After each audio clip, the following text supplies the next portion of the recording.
গরু স্বাস্থ্যসম্মতভাবে মোটাতাজা করতে হাতে একটু সময় রেখে ফ্যাটেনিং করালে সবচাইতে ভালো হয়। অনেকে আছে যে গরু মোটাতাজা করার ক্ষেত্রে ব্রয়লার ফিড ব্যবহার করে, তাদেরকে অনুরোধ করে বলবো ব্রয়লার ফিড গরুর জন্য ব্যবহার করবেন না। ব্রয়লার ফিড ব্যবহার করলে গরু হিট স্ট্রোক করে মারা যায়।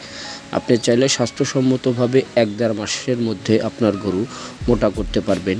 চাইলে আপনি গ্রোথডন ভেট যেই পাউডারটা আছে ডাকসন ফার্মাসিউটিক্যাল লিমিটেডের, ইন্ডিয়া থেকে আমদানি করা হয়, এই পাউডারের সাথে যদি আপনি গ্রোথডন ভেট যেই লিকুইডটা আছে এই দুইটা যদি একসাথে আপনি গরুর উপরে প্রয়োগ করেন তাহলে আপনার গরুর পিছনের অংশের মাংস এবং সামনের অংশের মাংস একভাবে বৃদ্ধি হবে। দর্শক, আপনারা অনেকে আছে যে ফ্যাটেনিংয়ের জন্য, দ্রুত ফ্যাটেনিং করানোর জন্য অল্প সময় হাতে নেন, তাদেরকে অনুরোধ করে বলবো আপনারা ভেজিটেবল ফ্যাট লিকুইড করলে অল্প সময়ের মধ্যে গরু মোটা করতে পারবেন। ব্রয়লার ফিডকে না বলুন, কারণ ব্রয়লার ফিড ব্যবহার করলে আপনার গরু 100% হিট স্ট্রোক করে মারা যাওয়ার সম্ভাবনা থাকে।